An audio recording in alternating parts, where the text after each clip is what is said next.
माननीय सभासदों, माननीय अध्यक्ष जी,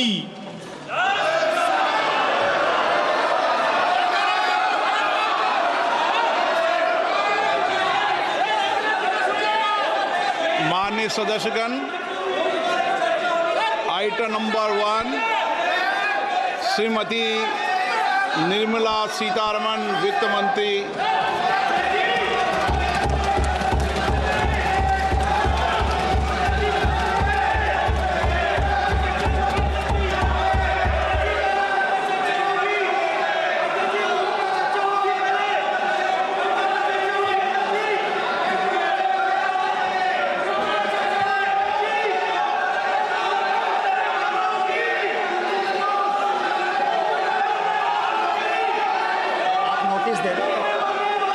सदस्यगण, बजट के बाद राज्यपाल अभिभाषण में आपको पर्याप्त अवसर दूंगा। मेरा आपसे निवेदन है, नहीं माननीय अखिलेश जी, आपने संसद की मर्यादा को आप बना के रखें। कभी बजट भाषण के अंदर इस तरीके का नहीं हुआ, ये उचित नहीं है, ये उचित नहीं है। अखिलेश जी प्लीज, मैं आपको मौका दूंगा राज्यपाल अभिभाषण पे, प्लीज। नो, ये तरीका ठीक नहीं है। No,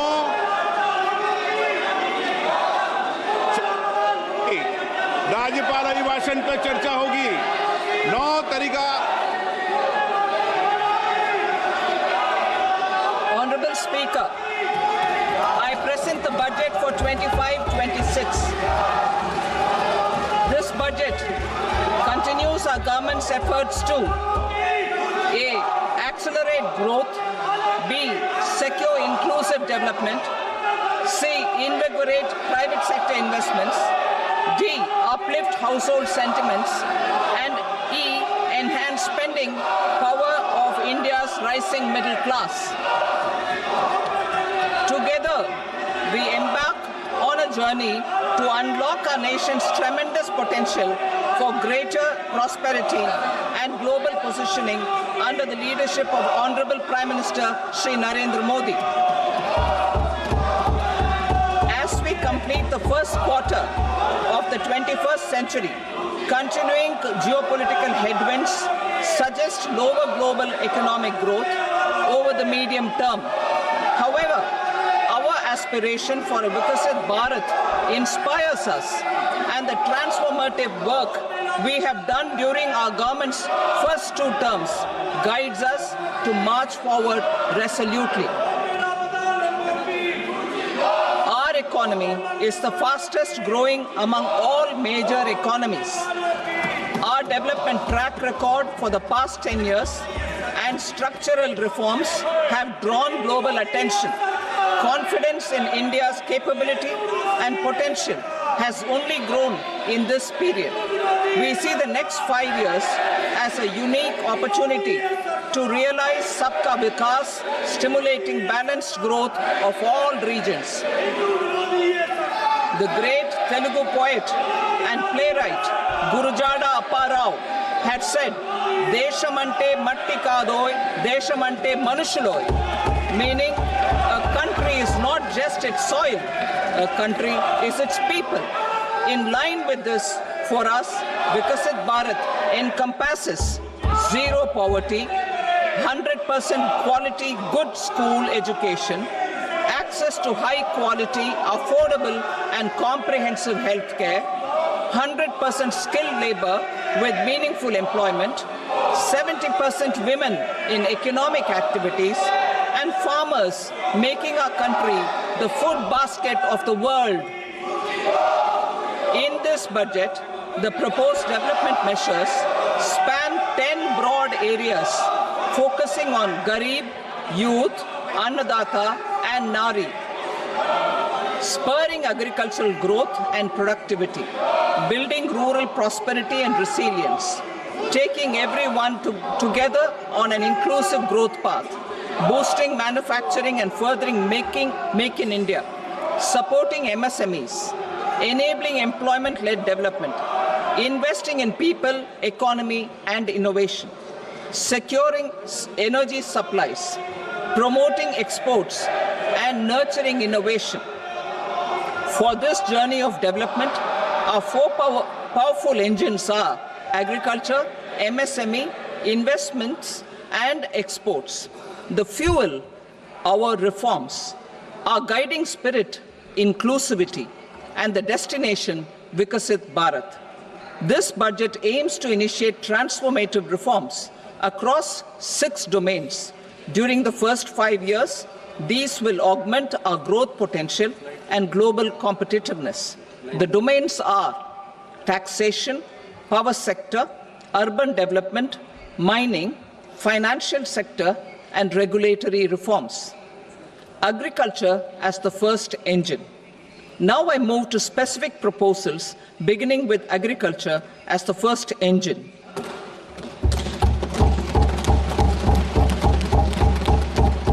Prime Minister Dhan Dhanya Krishi Yojana, developing agri-districts program. Motivated by the success of the aspirational district program, our government will undertake a Prime Minister Dhan Dhanya Krishi Yojana in partnership with states. Through the convergence of existing schemes and specialized measures, the program will cover 100 districts with low productivity, moderate crop intensity, and below average credit parameters. It aims to 1. Enhance agricultural productivity, 2. Adopt crop diversification and sustainable agricultural practices, 3. Augment post-harvest storage at the panchayat and block level, 4. Improve irrigation facilities, and 5. Facilitate availability of long-term and short-term credit. This program is likely to help 1.7 crore farmers. Building rural prosperity and resilience. A comprehensive multi-sectoral rural prosperity and resilience program will be launched in partnership with the states. This will address underemployment in agriculture through skilling, investment, technology, and invigorating the rural economy. The goal is to generate ample opportunities in rural areas so that migration is an option but not a necessity. The program will focus on rural women, young farmers, rural youth, marginal and small farmers, and landless families. The details are in Annexure A. Domestic best practices will be incorporated, and appropriate technical and financial assistance will be sought from multilateral development banks. In Phase 1, 100 developing agri-districts will be covered. Atmanirbharta in pulses. Our government is implementing the National Mission for Edible Oilseed for achieving Atmanirbharta in edible oils. Our farmers have the capability to grow enough for our needs and more. 10 years ago, we made concerted efforts and succeeded in achieving near self-sufficiency in pulses. Farmers responded to the need by increasing the cultivated area by 50%, and government arranged for procurement and remunerative prices. Since then, with rising incomes and better affordability, our consumption of pulses has increased significantly. Our government will now launch a 6-year mission for Atmanirbharta in pulses with a special focus on Tuar, Urad, and Masoor. Details are in Annexure B. Central agencies such as NAFED and NCCF will be ready to procure these 3 pulses as much as offered during the next 4 years from farmers who register with these agencies and enter into agreements. Comprehensive program for vegetables and fruits. It is encouraging that our people are increasingly becoming aware of their nutritional needs. It is a sign of a society becoming healthier. With rising income levels, the consumption of vegetables, fruits, and Shri Anna is increasing significantly. A comprehensive program to promote production, efficient supplies, processing, and remunerative prices for farmers will be launched in partnership with the states. Appropriate institutional mechanisms for implementation and participation of farmer producer organizations and cooperatives will be set up. Makhana Board in Bihar. For this, there is a special opportunity for the people of Bihar. A Makhana Board will be established in the state to improve production, processing, value addition, and marketing of makhana. The people engaged in these activities will be organized into FPOs. The board will provide hand-holding and training support to makhana farmers and will also work to ensure they receive the benefits of all relevant government schemes. A national mission on high-yielding seeds will be launched, aimed at 1. Strengthening research ecosystem, 2. Targeted development and propagation of seeds with high yield, pest resistance, and climate resilience, and 3. Commercial availability of more than 100 seed varieties released since July 2024. India ranks second largest globally in fish production and aquaculture. Seafood exports are valued at 60,000 crore rupees. To unlock the untapped potential of the marine sector, our government will bring in an enabling framework for sustainable harnessing of fisheries from Indian exclusive economic zone and high seas, with a special focus on the Andaman and Nicobar and Lakshadweep Islands. For the benefit of lakhs of cotton growing farmers, I am pleased to announce a mission for cotton productivity. This 5-year mission will facilitate significant improvements in productivity and sustainability of cotton farming and promote extra long staple cotton varieties. The best of science and technology support will be provided to farmers. Aligned with our integrated 5F vision for the textile sector, this will help in increasing incomes of the farmers and ensure a steady supply of quality cotton for rejuvenating India's traditional textile sector. Kisan credit cards facilitate short-term loans for 7.7 crore farmers, fishermen, and dairy farmers. The loan limit under modified interest subvention scheme will be enhanced from 3 lakh rupees to 5 lakh rupees for loans taken through the KCC. For Atmanirbharta in urea production, our government had reopened 3 dormant urea plants in the eastern region. To further augment urea supply, a plant with annual capacity of 12.7 lakh metric tons will be set up at Namrup in Assam.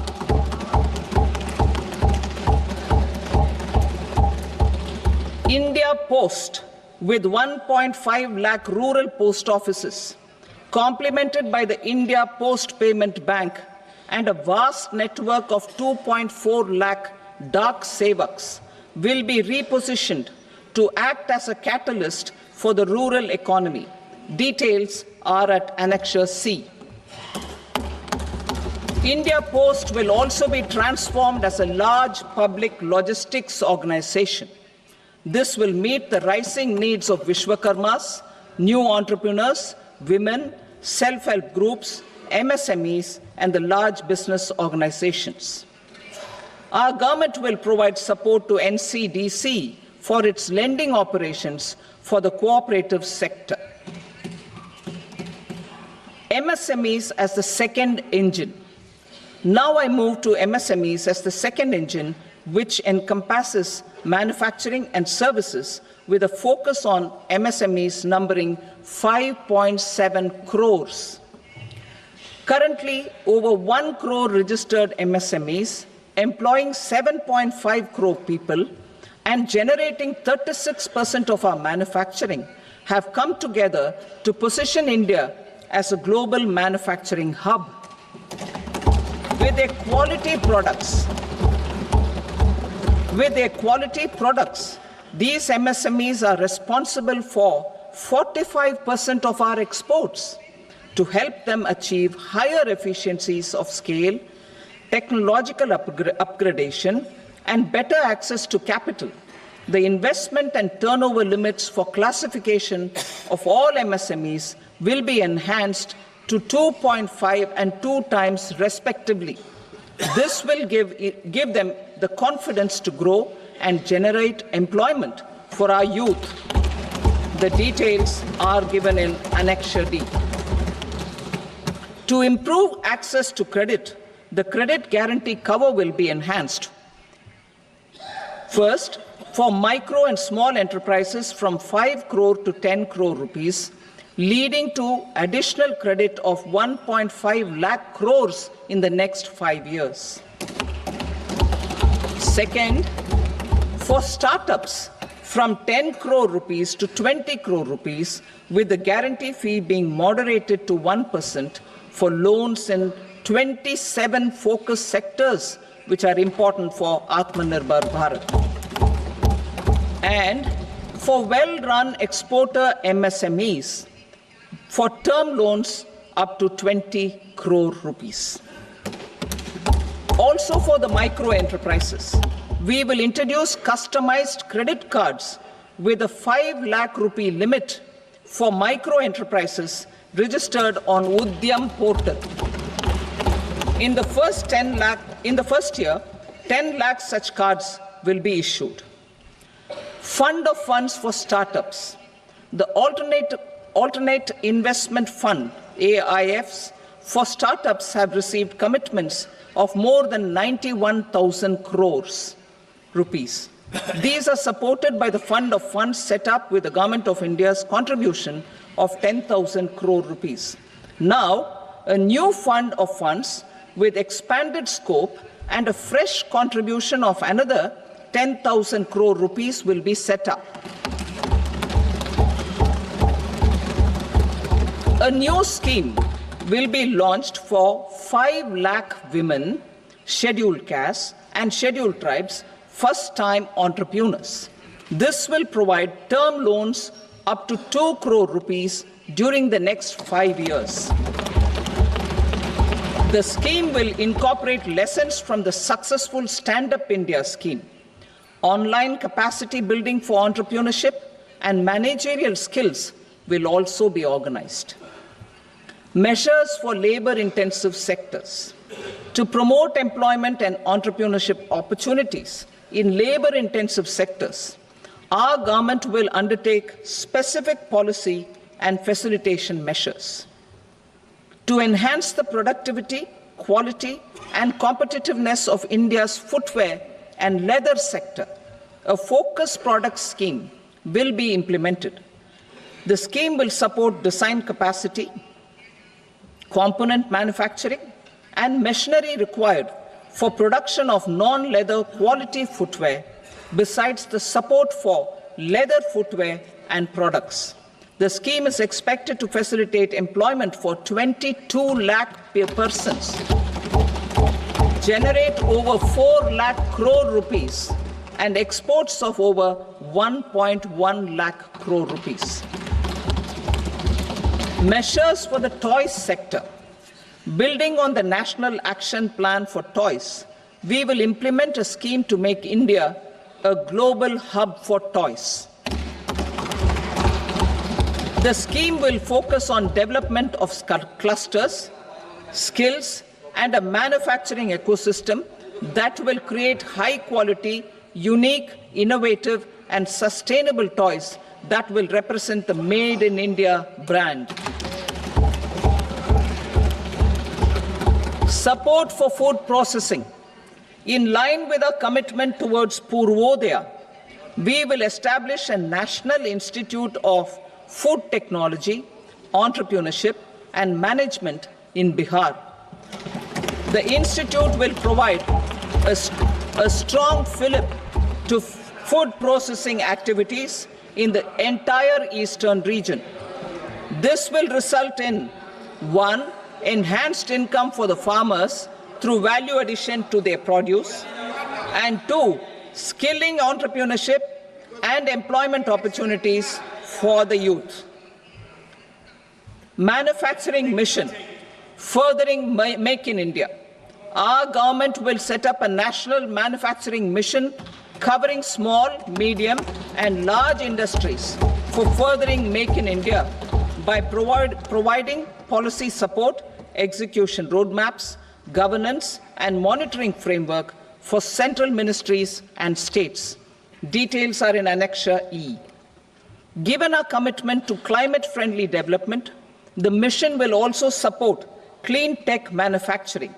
This will aim to improve domestic value addition and build our ecosystem for solar PV cells, EV batteries, motors and controllers, electrolyzers, wind turbines, very high voltage transmission equipment and grid-scale batteries.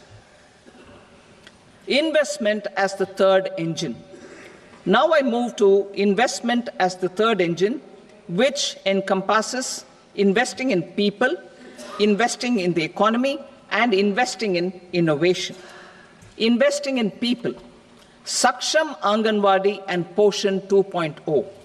Saksham Anganwadi and Poshan 2.0 program provides nutritional support to more than 8 crore children, 1 crore pregnant women and lactating mothers all over the country, and about 20 lakh adolescent girls in aspirational districts and the Northeast region. The cost norms for these nutritional support will be enhanced appropriately. Atal Tinkering Labs. 50,000 Atal Tinkering Labs will be set up in government schools in the next 5 years to cultivate the spirit of curiosity and innovation and foster a scientific temper among young minds. Broadband connectivity to government secondary schools and PHCs. Broadband connectivity will be provided to all government secondary schools and primary health centers in rural areas under the BharatNet project. Bharatiya Bhasha Pustak Scheme. We propose to implement a Bharatiya Bhasha Pustak scheme to provide digital form Indian language books for schools and for higher education. This aims to help students understand their subjects better and in their language. National Centers of Excellence for Skilling.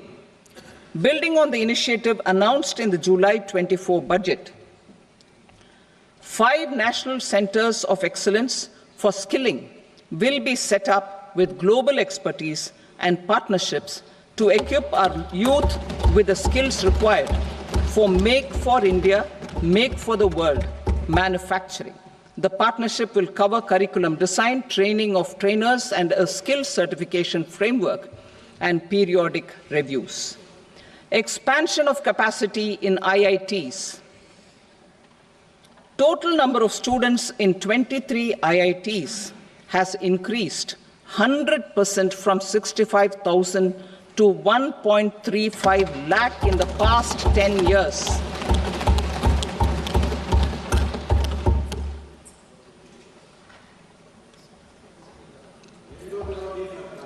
Additional infrastructure will be created in the 5 IITs started after 2014 to facilitate education for 6,500 more students. Hostel and other infrastructure capacity at IIT Patna will also be expanded.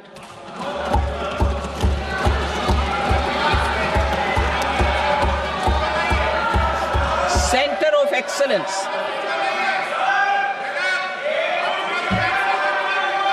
Center of Excellence in AI for Education. I had announced 3 centers of excellence in artificial intelligence for agriculture, health, and Sustainable Cities in 2023. Now a Center of Excellence in Artificial Intelligence for Education will be set up with a total outlay of 500 crores. Expansion of medical education. Our government has added almost 1.1 lakh undergraduate and postgraduate medical education seats in 10 years, an increase of 130%. In the next year, 10,000 additional seats will be added in medical colleges and hospitals towards the goal of adding 75,000 seats in the next 5 years. Daycare cancer centers in all district hospitals. Our government will facilitate setting up of daycare cancer centers in all district hospitals in the next 3 years. 200 centers will be established in 25-26 itself. Strengthening urban livelihoods. Our government has been giving priority to assisting urban poor and vulnerable groups. A scheme for socio-economic upliftment of urban workers will be implemented to help them improve their incomes, have sustainable livelihoods, and a better quality of life. PM Swanidhi scheme has benefited more than 68 lakh street vendors, giving them respite from high-interest informal sector loans. Building on this success, the scheme will be revamped with enhanced loans from banks, UPI-linked credit cards with 30,000 rupees limit, and capacity building support. Social Security Scheme for welfare of online platform workers. Gig workers of online platforms provide great dynamism to the new age services economy. Recognizing their contribution, our government will arrange for their identity cards and registration on the e-Shram portal. They will be provided health care under PM Jan Arogya Yojana. This measure is likely to assist nearly 1 crore gig workers.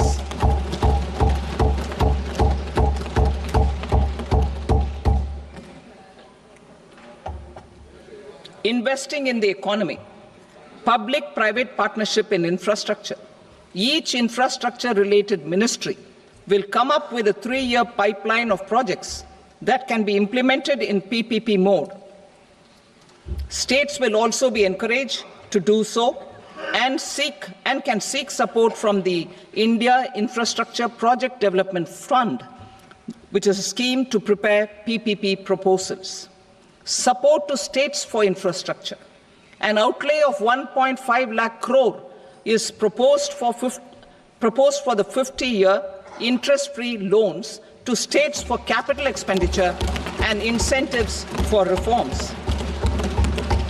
Building on the success of the first asset monetization plan announced in 2021, the second plan for 2025 to 30 will be launched to plow back capital of 10 lakh crore in new projects. Regulatory and fiscal measures will be fine-tuned to support the plan.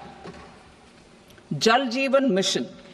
Since 2019, 15 crore households representing 80% of India's rural population have been provided access to portable tap water connections.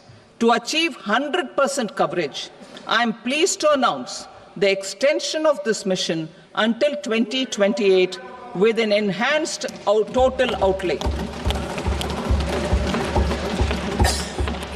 The mission's focus will be on the quality of infrastructure and O&M of rural piped water supply schemes through Jan Bhagidari. A separate MOU or separate MOUs will be signed with the states and union territories to ensure sustainability and citizen-centric water services delivery. Urban sector reforms. Building on the July budget proposals, urban sector reforms related to governance, municipal services, urban land, and planning will be incentivized. Urban Challenge Fund. The government will set up an Urban Challenge Fund of 1 lakh crore rupees to implement the proposals for cities as growth hubs, creative redevelopment of cities, and for water and sanitation purposes announced in the July budget. This fund will finance up to 25% of the cost of bankable projects, with a stipulation that at least 50% of the cost is funded from bonds, bank loans, and PPPs. An allocation of 10,000 crore is proposed in 2025-26. Power sector reforms. We will incentivize electricity distribution reforms and augmentation of intra-state transmission capacity by states. This will improve financial health and capacity of electricity companies. Additional borrowing of 0.5% of GSDP will be allowed to states contingent on these reforms. Nuclear energy mission for Vikasit Bharat. Development of at least 100 gigawatt of nuclear energy by 2047 is essential for our energy transition efforts. For an active partnership with the private sector towards this goal, amendments to the Atomic Energy Act and the Civil Liability for Nuclear Damage Act will be taken up. A nuclear energy mission for research and development of small modular reactors with an outlay of 20,000 crore will be set up. At least 5 indigenously developed small modular reactors will be operationalized by 2033. Shipbuilding. The shipbuilding financial assistance policy will be revamped to address cost disadvantages. This will also include credit notes for shipbreaking in Indian yards to promote the circular economy. Large ships above a specified size will be included in the infrastructure harmonized master list. Shipbuilding clusters will be facilitated to increase the range, categories, and capacity of ships. This will include additional infrastructure, facilities, skilling, and technology to develop the entire ecosystem. Maritime Development Fund for long-term system. Maritime Development Fund for long-term financing for the maritime industry. A Maritime Development Fund with a corpus of 25,000 crore rupees will be set up. This will be for distributed support and promoting competition. This will have up to 49% contribution by the government, and the balance will be mobilized from ports and from private sector. UDAN regional connectivity schemes. UDAN has enabled 1.5 crore middle-class people to meet their aspirations for speedier travel. The scheme has connected 88 ports, airports, and operationalized 619 routes. Inspired by that success, a modified UDAN scheme will be launched to enhance regional connectivity to 120 new destinations and carry 4 crore passengers in the next 10 years. 4 crore additional passengers in the next 10 years. The scheme will also support helipads and smaller airports in hilly, aspirational, and northeast regional districts. Greenfield airports will be facilitated in Bihar to meet the future needs of the state. These will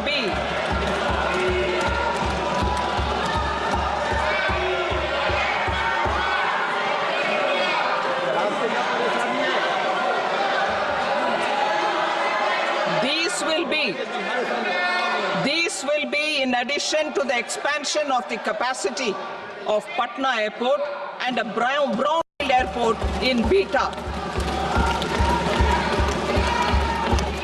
Western Kosi Canal project in Mithilanchal.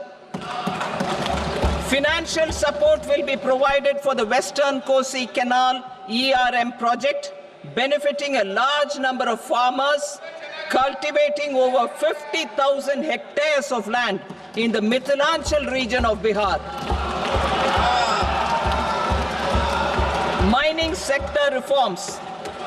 Mining sector reforms, including those for minor minerals, will be encouraged through sharing of best practices and institutions of a state mining index. A policy for recovery of critical minerals from tailings will be brought out. Under the special window for affordable and mid-income housing, SWAMI, 50,000 dwelling units in stressed housing projects have been completed and keys handed over to home buyers. Another 40,000 units will be completed in 2025, further helping middle-class families who were paying EMIs on loans taken for apartments while also paying rent for their current dwellings. Building on this success, SWAMI Fund 2 will be established as a blended finance facility with contribution from the government, banks and private investors. This fund of 15,000 crore rupees will aim for expeditious completion of another 1 lakh units. PM Gati Shakti data for private sector. For furthering PPPs and assisting the private sector in project planning, access to relevant data and maps from the PM Gati Shakti portal will be provided.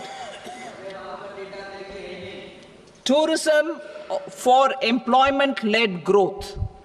Top 50 tourist destination sites in the country will be developed in partnership with states through a challenge mode.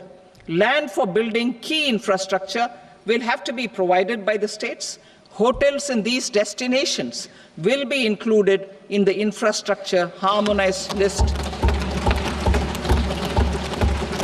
The following measures will be taken for facilitating employment-led growth. Organizing intensive skill development programs for our youth, including in institutes of hospitality management. Providing mudra loans for homestays. Improving ease of travel and connectivity to tourist destinations.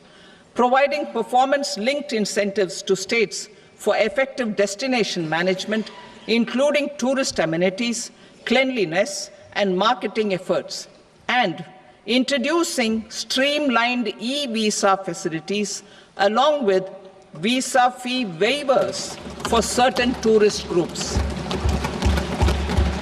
Continuing with the emphasis on places of spiritual and religious significance in the July budget, there will be a special focus on destinations related to the life and times of Lord Buddha. Medical tourism and heal in India. Medical tourism and heal in India will be promoted in partnership with the private sector, along with capacity building and easier visa norms. Investing in innovation. To implement private sector-driven research, development, and innovation initiatives announced in the July budget, I am now allocating 20,000 crore rupees for this purpose. A deep tech fund of funds will also be explored to catalyze the next generation startups as a part of this initiative. In the next 5 years, under the PM Research Fellowship Scheme, we will provide 10,000 fellowships for technological research in IITs and IISc with enhanced financial support. The second gene bank with 10 lakh germplasm lines will be set up for future food and nutritional security. This will provide conservation support to both public and private sectors, for genetic resources.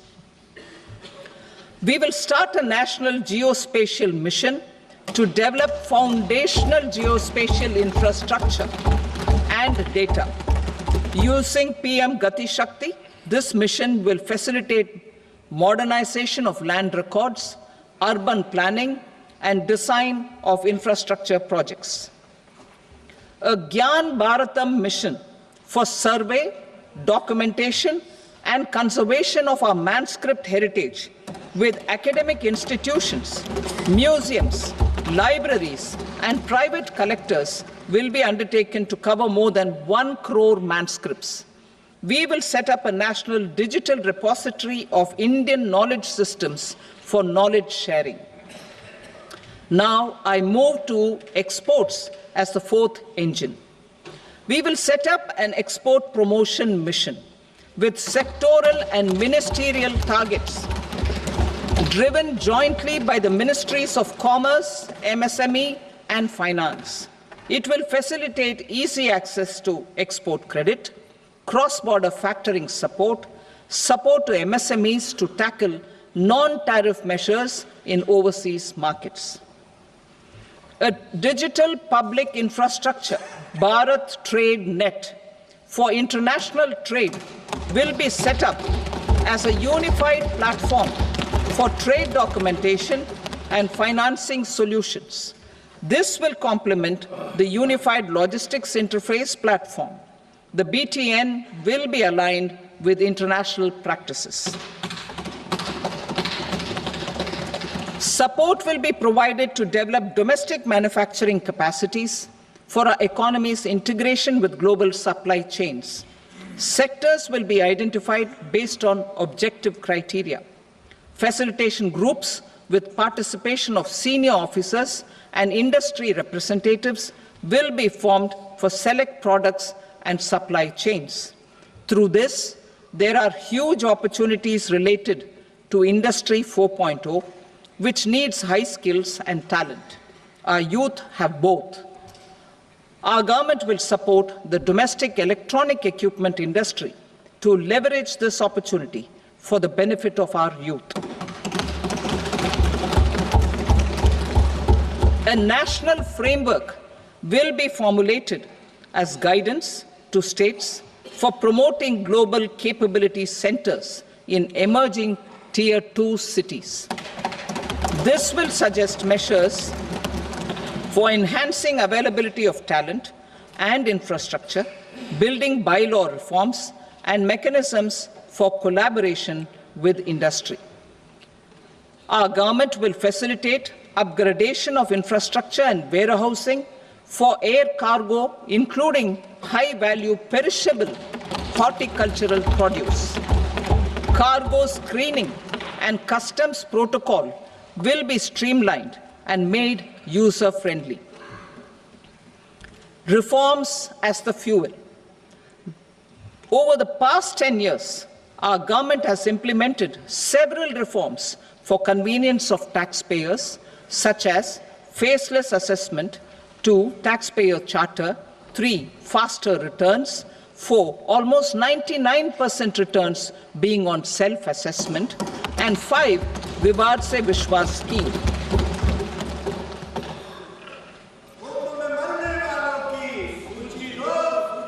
Continuing these efforts, I reaffirm the commitment of the Tax Department to trust first, scrutinize later. I also propose to introduce the new income tax bill next week. I will detail the indirect tax reforms and changes in direct taxes in Part B. Financial sector reforms. The FDI limit for the insurance sector will be raised from 74 to 100%. This enhanced limit will be available for those companies which invest the entire premium in India. The current guardrails and conditionalities associated with foreign investment will be reviewed and simplified. The services of India Post Payment Bank will be deepened and expanded in rural areas. NABFID will set up a partial credit enhancement facility for corporate bonds for infrastructure. Public sector banks will develop Grameen Credit Score Framework to serve the credit needs of SHG members and people in rural areas. A forum for regulatory coordination and development of pension products will be set up. To implement the earlier announcement on simplifying the KYC processes, the revamped Central KYC Registry will be rolled out in 2025. We will also implement a streamlined system for periodic updating. Requirements and procedures for speedy approval of company mergers will be rationalized. The scope for fast-track mergers will also be widened and the process made simpler.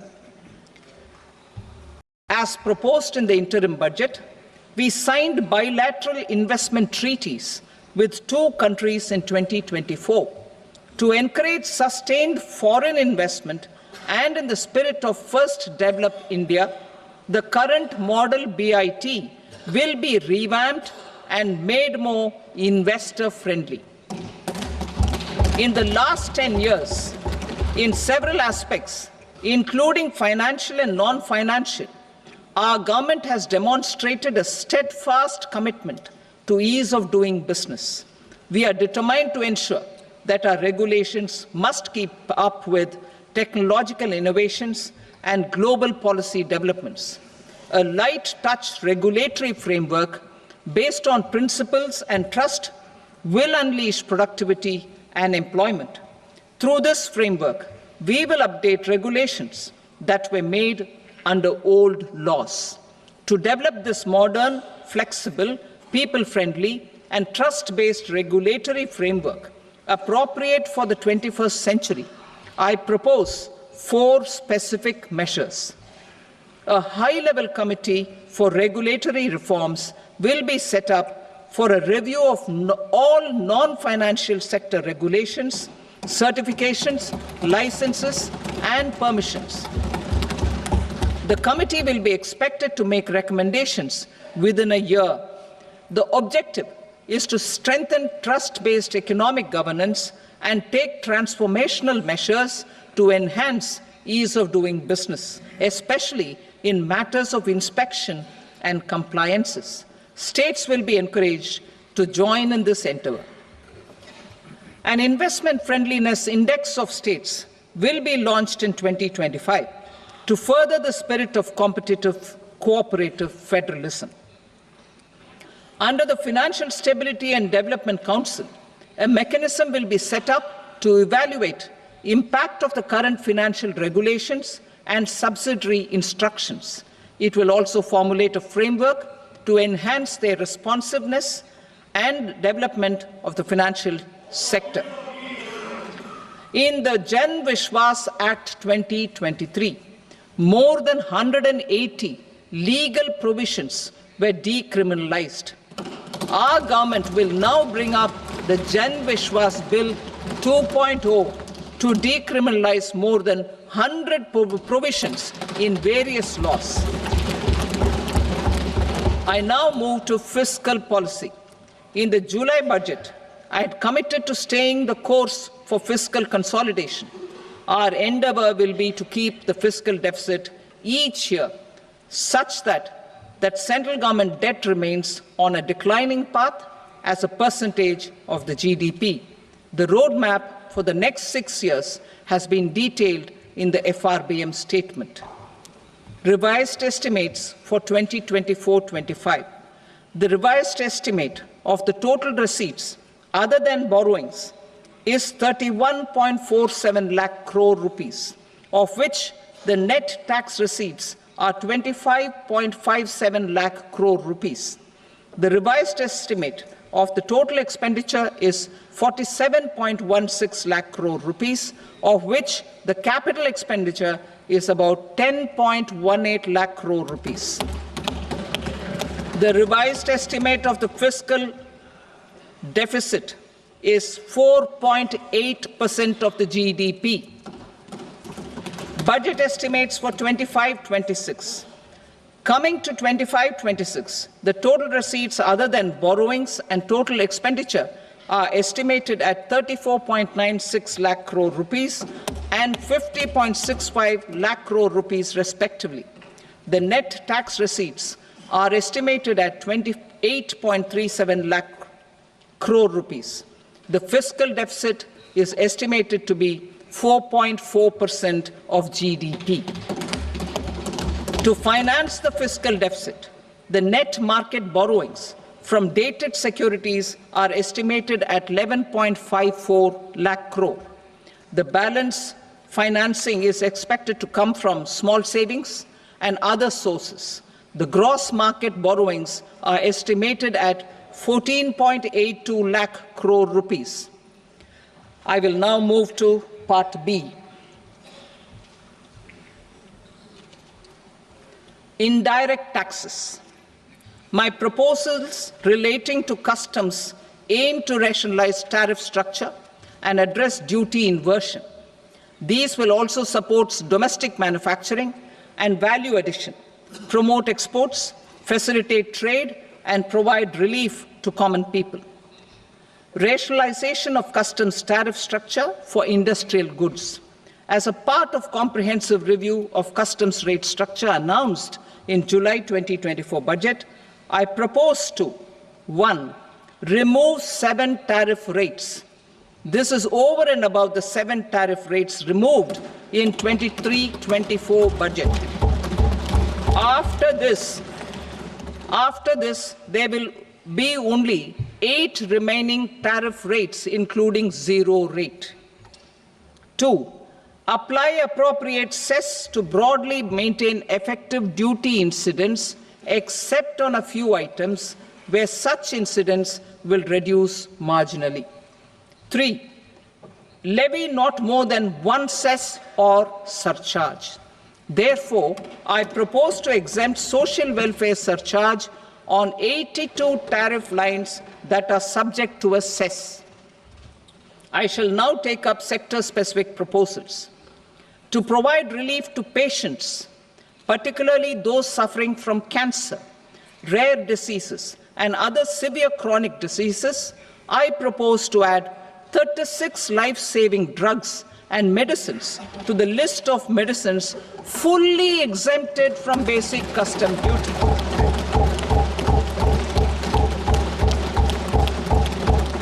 I also propose to add 6 life-saving medicines to the list attracting concessional custom duty of 5%. Full exemption and concessional duty will also respectively apply on the bulk drugs for manufacture of the above. Specified drugs and medicines under patient assistance programs run by the pharmaceutical companies are fully exempt from BCD, provided the medicines are supplied free of cost to the patients. I propose to add 37 more medicines along with 13 new patient assistance programs. Support to domestic manufacturing and value addition. Critical minerals. In the July 2024 budget, I had fully exempted BCD on 25 critical minerals that are not domestically available. I had also reduced BCD of 2 other such minerals to provide a major fillip to their processing, especially by MSMEs. Now, I propose to fully exempt cobalt powder and waste, the scrap of lithium-ion battery, lead, zinc, and 12 more critical minerals. This will help secure their availability for manufacturing in India and promote more jobs for our youth. To promote domestic production of technical textile products such as agro-textiles, medical textiles, and geotextiles at competitive prices, I propose to add 2 more types of shuttle-less looms to the list of fully exempted textile machinery. I also propose to revise the BCD rate on knitted fabrics covered by 9 tariff lines from 10 or 20 to 20% or 115 rupees per kg, whichever is higher. Electronic goods. In line with our Make in India policy and to rectify inverted duty structure, I propose to increase the BCD on interactive flat panel display from 10% to 20% and reduce the BCD to 5% on open cell and other components. In 23-24 budget, for the manufacture of open cells of LCD, LED TVs, I had reduced the BCD on parts of open cells from 5% to 2.5%. To further boost the manufacture of such open cells, the BCD on these parts will now stand exempted. Lithium-ion battery. To the list of exempted capital goods, I propose to add 35 additional capital goods for EV battery manufacturing and 28 additional capital goods for mobile phone battery manufacturing. This will boost domestic manufacture of lithium-ion batteries, both for mobile phones and for electric vehicles. Shipping sector. Considering that shipbuilding has a long gestation period, I propose to continue the exemption of BCD on raw materials, components, consumables, or parts for the manufacture of ships for another 10 years.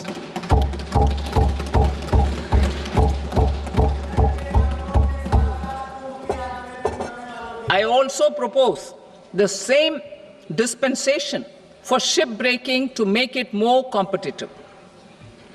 Telecommunication.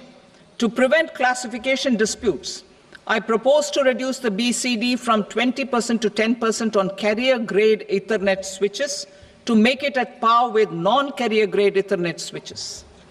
Export promotion.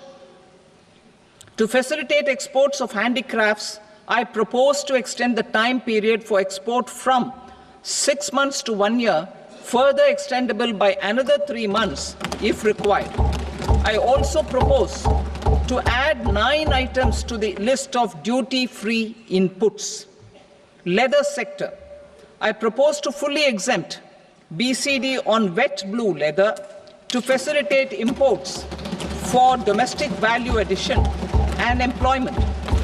I also propose to exempt crust leather from 20% export duty to facilitate exports by small tanners. Marine products. To enhance India's competitiveness in the global seafood market, I propose to reduce BCD from 30% to 5% on frozen fish paste, surimi, for manufacture and export of its analog products. I also propose to reduce BCD from 15% to 5% on fish hydrolysates for manufacture of fish and shrimp feed. In July 2024 budget, to promote development of domestic MROs for aircraft and ships, I had extended the time limit for export of foreign origin goods that were imported for repairs from 6 months to 1 year and further extendable by 1 year. I now propose to extend the same dispensation for railway goods. Time limit for provisional assessment.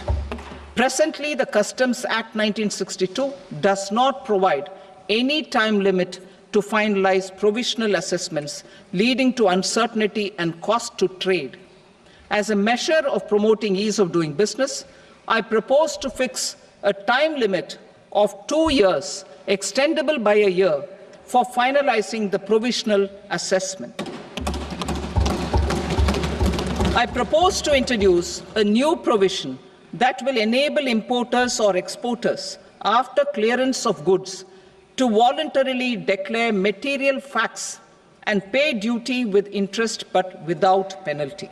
This will incentivize voluntary compliance.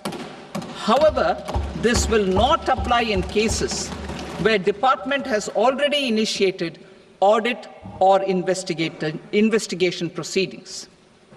For industry to better plan their imports, I propose to extend the time limit for the end use of imported inputs in the relevant rules from 6 months to 1 year. This will provide operational flexibility in view of cost and uncertainty of supply. Further, such importers will now have to file only quarterly statements instead of a monthly statement.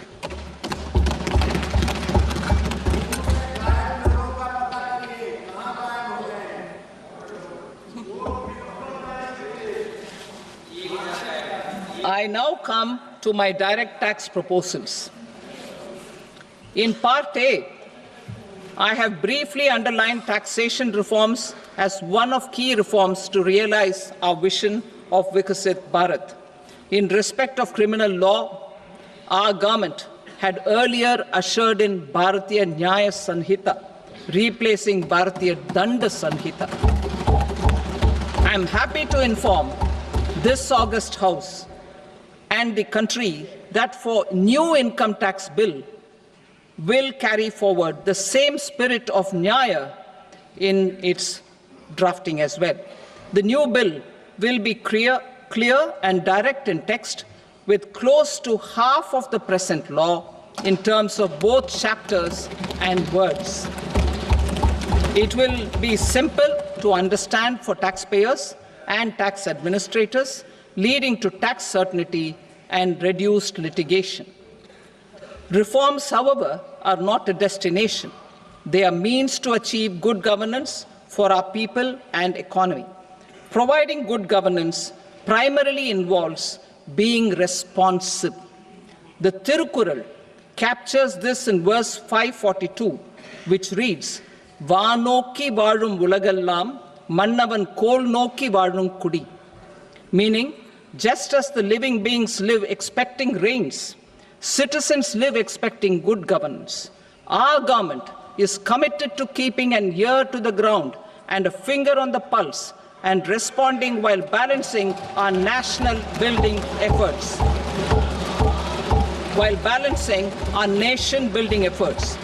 The following measures will detail just how our government will, under the guidance of PM Modi, has taken steps to understand and address.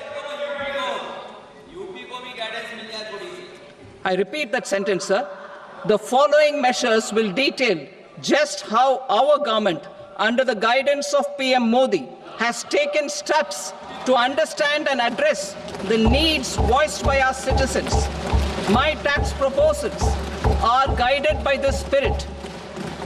The objectives of my proposals are as follows. Personal income tax reforms with special focus on middle class. Rationalization of TDS and TCS for easing difficulties. Encouraging voluntary compliance. Reducing compliance burden. Ease of doing business. Employment and investment. I will come to my proposal on personal income tax towards the end. TDS and TCS, rationalization for easing difficulties. I propose to rationalize tax deduction at source, TDS, by reducing the number of rates and thresholds above which TDS is deducted. Further, threshold amounts for tax deduction will be increased for better clarity and uniformity.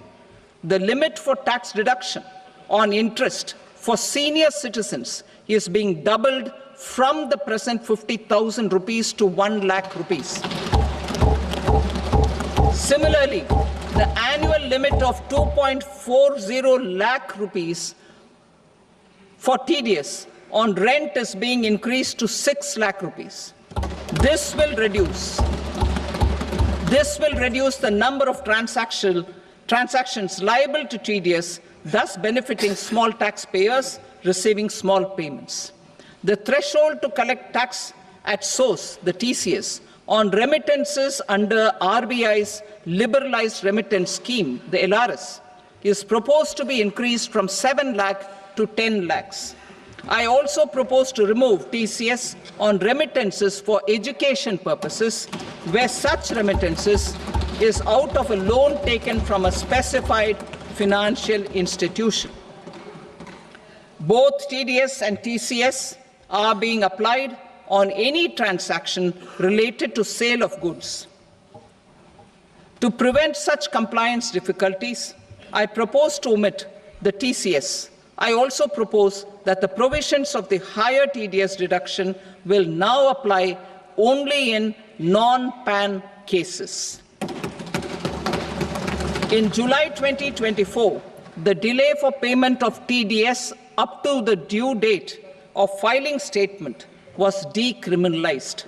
I propose to provide the same relaxation to TCS provisions as well. The government under the leadership of Prime Minister Modi believes in Sabka Saath, Sabka Vikas, Sabka Vishwas and Sabka Prayas. In line with this, we brought in updated return facility in 2022 for voluntary compliance by taxpayers who had omitted to report their correct income. Our trust in taxpayers was proved right. Nearly 90 lakh taxpayers voluntarily updated their incomes by paying additional tax. Taking this trust further, I now propose to extend the time limit to file updated returns for any assessment year from the current limit of 2 years to 4 years. I propose to reduce the compliance burden for small charitable trusts and institutions by increasing their period of registration from 5 years to 10 years. It is also proposed that disproportionate consequences do not arise for minor defaults such as incomplete applications filed by charitable entities. Presently, taxpayers can claim the annual value of self-occupied properties as nil only on the fulfillment of certain conditions. Considering the difficulties faced by taxpayers, it is proposed to allow the benefit of 2 such self-occupied properties without any condition. To streamline the process of transfer pricing and to provide an alternative to yearly examination, I propose to introduce a scheme for determining arm's length price of international transaction for a block period of 3 years. This will be in line with global best practices. With a view to reduce litigation and provide certainty in international taxation, the scope of safe harbor rules is being expanded. A number of senior and very senior citizens have very old national savings schemes accounts. As interest is no longer payable on such accounts, I propose to exempt withdrawals made from NSS by individuals on or after 29th August 2024. I am also proposing to allow similar treatment to NPS Vatsalya accounts as is available to normal NPS accounts subject to overall limits. In my speech in July 2024, I had promised that all processes, including giving effect to appellate orders, shall be digitalized and made paperless over the next 2 years. So I'm happy to announce that digitalization is being made operational now. In July 2024, we brought in the Vivad Se Vishwas scheme to resolve income tax disputes pending in appeal. The scheme has received a great response, with nearly 33,000 taxpayers having availed of the scheme to settle their disputes. I have a few proposals to promote investment and employment. It is proposed to provide a presumptive taxation regime for non-residents who provide services to a resident company that is establishing or operating an electronics manufacturing facility. I further propose to introduce a safe harbor for tax certainty for non-residents who store components for supply to specified electronics manufacturing units. Presently, the tonnage tax scheme is available only to sea-going ships. The benefits of existing tonnage tax scheme are proposed to be extended to inland vessels registered under the Indian Vessels Act 2021 to promote inland water transport in the country. extension for incorporation of startups. We continue to support the Indian startup ecosystem. I propose to extend the period of incorporation by 5 years to allow the benefit available to startups which are incorporated before 1/4/2030. In order to attract and promote additional activities in the IFSC, I am inter alia proposing specific benefits to ship leasing units, insurance offices, and treasury centers of global companies which are set up in IFSC. Further, to claim benefits, the cut-off date for commencement in IFSC has also been extended by 5 years to 31/3/2030. Category 1 and Category 2 AIFs are undertaking investments in infrastructure and other such sectors. I propose to provide certainty of taxation to these entities on the gains from securities, to promote funding from sovereign wealth funds and pension funds to the infrastructure sector. I propose to extend the date of making an investment by 5 more years up to 31st March 2030.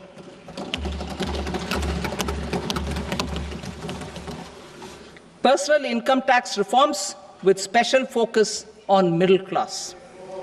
Democracy, demography, and demand are the key support pillars in our journey towards Vikasit Bharat. The middle class provides strength for India's growth. This government, under the leadership of Prime Minister Modi, has always believed in the admirable energy and ability of the middle class in nation building. In recognition of their contribution,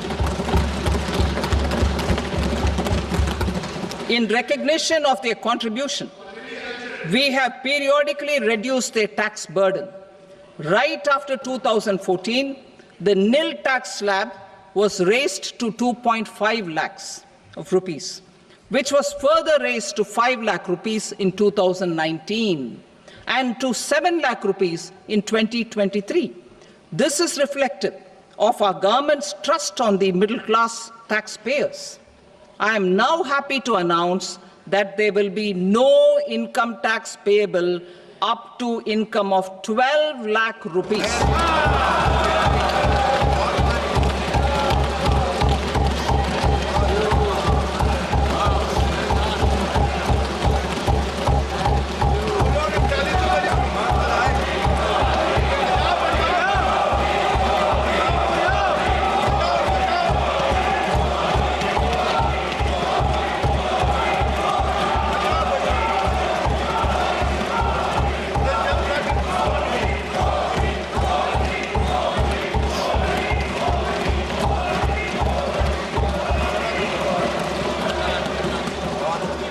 So, average income of 1 lakh per month, other than the special rate income such as capital gains, under the new regime.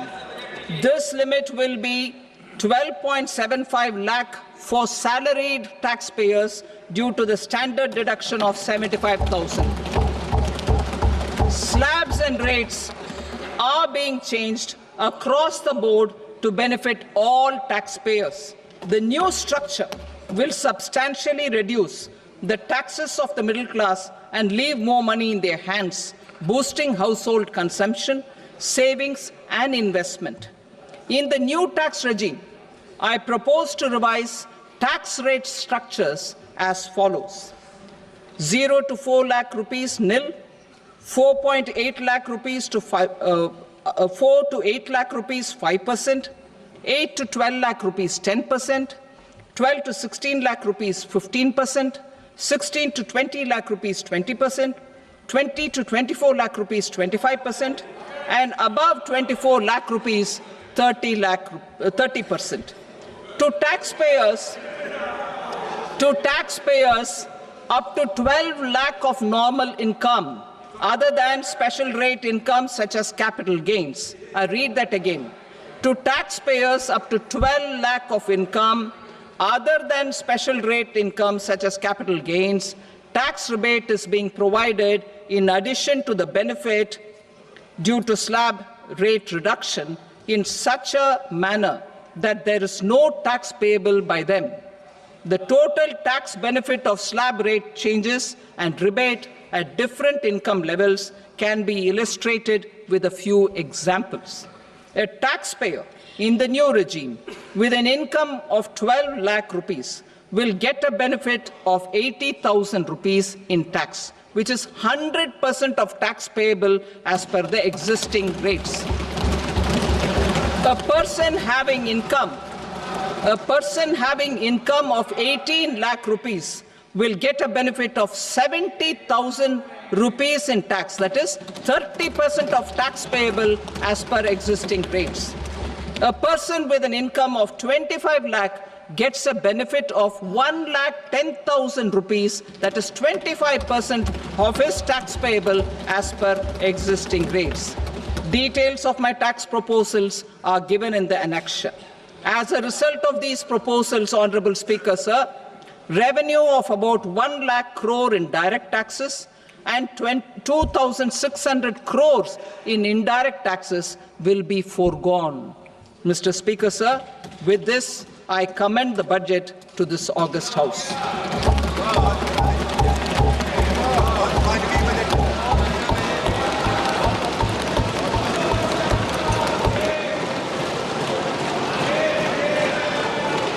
Item number 2, Srimati Nirmala Sitharaman. Sir, with your permission, I rise to lay on the table the following statements under Section 3(1) of the Fiscal Responsibility and Budget Management Act 2003. Medium-term fiscal policy cum fiscal policy strategy statement and macroeconomic framework statement. Item number 3, Srimati Nirmala Sitharaman. Sir, with your permission, I rise to move for leave to introduce the Finance Bill 2025. प्रश्न ये है कि विधेयक को पुनर्स्थापित करने की अनुमति प्रदान की जाए। जो सदस्य इसके पक्ष में हाँ कहें, जो सदस्य विरोध में ना कहें। मेरे विचार में निर्णय हाँ वालों के पक्ष में हुआ, हाँ वालों के पक्ष में अनुमति प्रदान की जाती है। माननीय मंत्री जी, अब विधेयक को पुनर्स्थापित करें। Sir, I introduce the bill. Thank you. सभा की कार्रवाई सोमवार दिनांक 3 फरवरी 2025 को प्राप्त 11 बजे तक के लिए स्थगित की जाती है।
What is indirect tax? In the case of indirect tax, the burden of tax can be shifted by the taxpayer to someone else. Indirect tax has the effect of raising the price of the products on which they are imposed. Customs duty, Central excise, service tax, and value-added tax are examples of indirect tax.